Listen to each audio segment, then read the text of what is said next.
Tess Madgen is the absolute legend.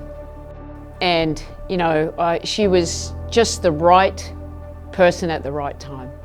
And you see, and she leads, I always say with leadership, you have to be true to who you are. She's very genuine, but you see the passion.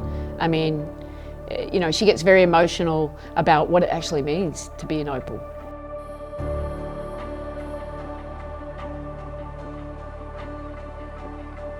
But also being the captain of the Opals, that's an added responsibility that she was willing to take on and embrace that role, because it's not just about, it's not, you know, the captain's not always about the best player on the team, but she is one of the most valuable players on the team with what she brought on the court, and she's been great for us in many big moments, but her leadership on the court, but off the court, making sure, reaching out to all the players, checking in on them, holding players accountable too. So it is a big job, but I think she's the right temperament for it. She's very well respected, and she'll go down as one of the greatest captains.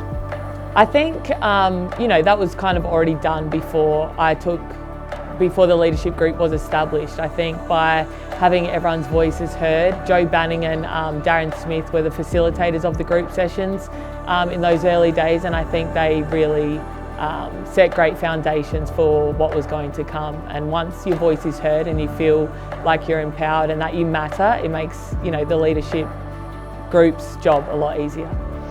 Yeah, I think if we didn't have a great culture, who knows what would happen. And I think you, Lauren, had a big part of that as well too. You know, we talk about Tess, and she's a great captain, but we also have great leadership, and your impact on the Opals, coming back in, using your voice, everyone looked up to you. I think it gave them confidence, and don't ever estimate that. I never did, but you speaking up was just amazing. And once you did, I'm like, oh, we got this. It's not a problem. Because when you lose, and especially in front of your home crowd, it's hard. So for me, I was just trying to lift them up again. You know, I'm a coach that doesn't get too high or too low. But when we've got experienced players like yourself that can speak up, but you kind of focus, like, this happens, this is what we need to do. We focus on the next game. But that was just what we needed at the right time. And there's the final buzzer at the Sydney Superdome. What a performance from the French team. Celebrations all round. They won this game emphatically. It was intense, like you could feel the pressure in the room. And I think just having that first game out of the way was massive. We really had a strong mission statement and vision going into that World Cup, that we wanted to build on the legacy of the past and get back to that, what all the past Opals have built for us.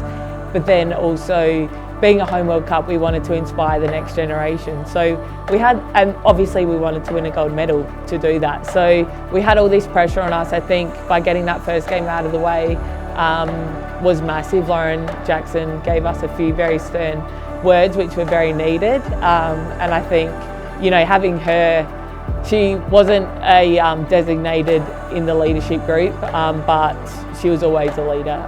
She's a former captain of the Opals. And I definitely, you know, was able to do my job a lot easier because she was next to me. I wouldn't have cried if you weren't here.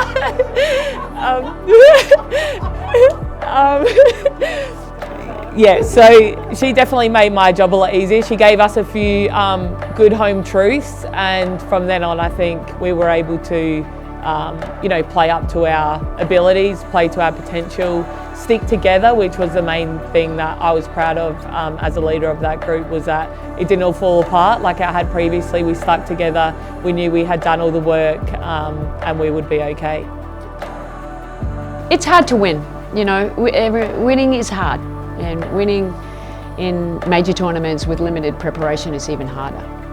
But that's why culture has to be so important for us, because we have to lean into the chemistry and the cohesiveness that we've built up over not just the week but years before, and the experiences that we've had. You got to lean into the veterans' presence.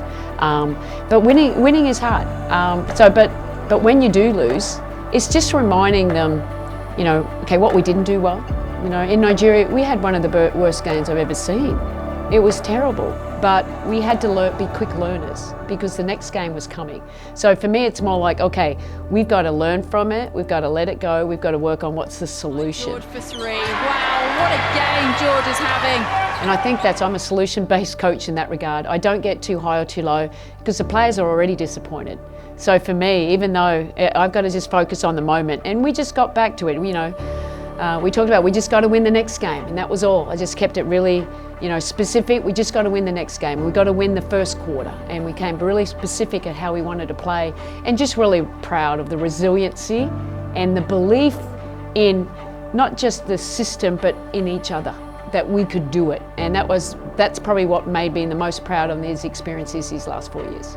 The more trust you can have, that better connection you have with one another, the easier that becomes. So after that first loss in Paris, where we lost to Nigeria, it was really important for the leadership group to have a players-only meeting where all 12 players were able to air their grievances, get everything out on the table, which wouldn't have been able to happen in Tokyo. There wasn't that trust, there wasn't that level of openness, connection to be willing to share, and everyone's opinion mattered. But because we had done all the work in the lead up, and people could see that their voice did matter, that they would be listened to and that action would be taken. So I think it is super important. I think at times it is easier to share in a players only forum, and then the leadership group can take what they need to the coaches to make sure, you know, everyone wants to be on the podium at the end of the day. So the better that you can work together, the better that everyone can